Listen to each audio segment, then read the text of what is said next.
Hey everybody, welcome back to Jersey Boys Outdoors. This is our May 1st fishing report for the Jersey Shore. Crazy, it's May. That is absolutely nuts. We were just sitting here looking at pulling up the schedule for the Fluke season, starting Sunday, May 4th. Which is crazy. I mean, that's exciting. That's kind of more of our cup of tea. That's when we're usually out there more. We got the good regulations again. 3 over 18 inches, which is always nice. What was it, 2 years ago? It was, it was tough. It was 1 over 18 and 2 between 17 and 18, which was just a nightmare. So anyway, get out there, go catch some Fluke. We're going to be getting our boat in the water hopefully really soon. Get in that Great Bay and go start chasing after some Flounder. So, go ahead. So technically our largest fish contest for April should be done today, well, but as we're watching this, it's done. As we're watching this, yes, but we're filming this. There's still a few hours left. That's right. In April. So if we get something tonight, this is your last chance to knock off Mark Gilch with his 47-inch striper. If you get something bigger than that, which I don't know, we'll see. I mean, I think it's unlikely, but at this point, but it could happen. 47 inches, your tape measure next to the fish. Send us a picture. Hit up our text line. You can send your reports in through that. We'll announce that next week, but then we're starting our next contest for largest Fluke now, right? So with Fluke season starting on the 4th. Yeah, don't send us anything before that. Nothing before the 4th counts. I was gonna say, don't be out there chasing after before the Sunday. But largest Fluke contest starting for the month of May. You'll get a prize pack. It'll include some gift cards and some other good stuff. So, so send us in that for your largest fish, largest Fluke in the month of May. So with that, anything else? I don't think so. I want to dive into the report, because I actually got out on the water this past week. I know we had kind of talked a little bit about it last week, so Mark Gilch took me and my dad out. We were fishing the Delaware River down in Salem County, and just had an absolute awesome time. We were fishing for stripers. It was, I think, 75. I literally got sunburned. 75 degrees, which is not. I feel like that's not usual striper fishing. I mean, the wind was calm. It was a beautiful day, absolutely gorgeous. It did take a little bit longer than expected to catch some stripers. We were there fishing the outgoing tide. We were fishing with a guy who was down the river a little bit from us. His name's Carl. He actually did end up hooking up with 2 nice stripers during the outgoing tide, kind of more when we were expecting to get into them.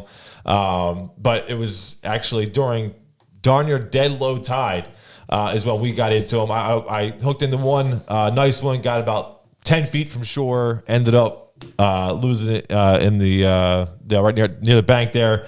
About 5 minutes later, caught a small one, and then about 15, 20 minutes after that, ended up catching this nice 36-inch striper. And we're using bloodworm bags. And then, probably not 10, 15 minutes after I caught that one, my dad was able to catch this nice 37-inch striper. And then Mark, we had 2 more good hits. Weren't able to get those fish. And then probably 20 minutes after that, Mark was able to get on this 38-inch striper. And then we had to get out of there. We had to get home for some prior engagements. But so it seemed like it was really strange. It wasn't until dead low tide was when the bite really turned on.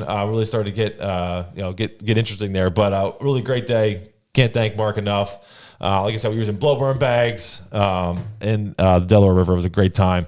But enough about me and what we did. Let's get into our other report. We got Ronaldo Mole was fishing the Raritan Bay with the Yak Squad. He said the action was steady with several fish in the keeper range and a few over. He was using a top water plug. The Yak Squad. Yeah, like kayak. Yeah. Oh, the yak. Yeah, yak. Yeah, what do you think I said? Yak. But I was thinking, is there an animal that's a yak? Well, I don't think they're going with the big furry, that's where horned animal squad. I wasn't thinking kayak, but okay, I got it now. Makes sense. The All right, Buffalo squad. Yeah. Back to the report. Kayak squad. Sorry about that. Should put a little disclaimer in there. Then I got Brian Valentine was also able to get out in the Raritan Bay. He was out with his son's friend on the son's friend's boat, trolling 9-inch chartreuse and white metal-lipped swim baits with the rod in his hand. He said he was usually put the rod in the pole holder. And he was holding the rod, and he said, "Man, you want to talk about getting hit hard." He said it was just an absolute blast. He was able to land 2 31-inchers. Then Brian returned to his homeland of the Passaic River and started catching some beasts. He landed several over 30 inches. He's fishing mostly at night and using a 6-inch bunker paddle tail swim bait. So it's good to see the rivers starting to get a little more lively up there near Brian's Way. Then I got Carl Chen, who took another solo trip and had a different result this time. He was fishing the back bays at LBI. He was able to land a 24-incher on his first cast, then a fat 29-incher, and they were both safely released, and they were caught on bloodworms from up front bait and tackle. All right, and I got Captain Tommy Vin checking with us for the first time. Captain Tommy Vin. I know, Captain Tommy. So it's a new year and a new boat for Tommy. He traded in the SS Start sometime for something a little more reliable. So we're excited for Tommy. And yeah, so that's exciting. But the Misfits, the Mystic Island Misfits, they've been out in the Great Bay. And after what they said was a painfully slow start to the season, the bite finally turned on. They've been pulling out everything out of about 3 to 8 feet of water on the outgoing tide. Tommy said sunset has been better than sunrise. So if you break all that down, sounds like your best chance to catch fish are in 3 to 8 feet of water, outgoing tide at sunset. So really in the Great Bay. In the Great Bay. So yeah. Hey, listen, if you want way more, other than Tommy putting the fish on your hook, you can't do much better than that. So that's a pretty good report right there. So give it a try. If everything ever lines up for you, man, that'll be perfect. I don't know how often that would all come together. Outgoing tide at sunset. 3 to 8 feet of water. It could happen. Often enough. Yeah. Okay. All right. So fun. And also I have Joe was out with his son Mark fishing Graveling Point, also in the Great Bay, on Saturday using clams there to land this nice striper. And John Guile has still been fishing the Delaware River near the Palmyra Bridge using bloodworms and landed this 36-inch striper. And he sent us his famous shoe measurement. His boot pick. But yeah, shoe pick. So we got that from Tommy. Can't miss out on that one. And Captain Andy with Riptide Bait and Tackle down in Brigantine. He shared a couple reports. First, we have Anthony with a couple of big blues.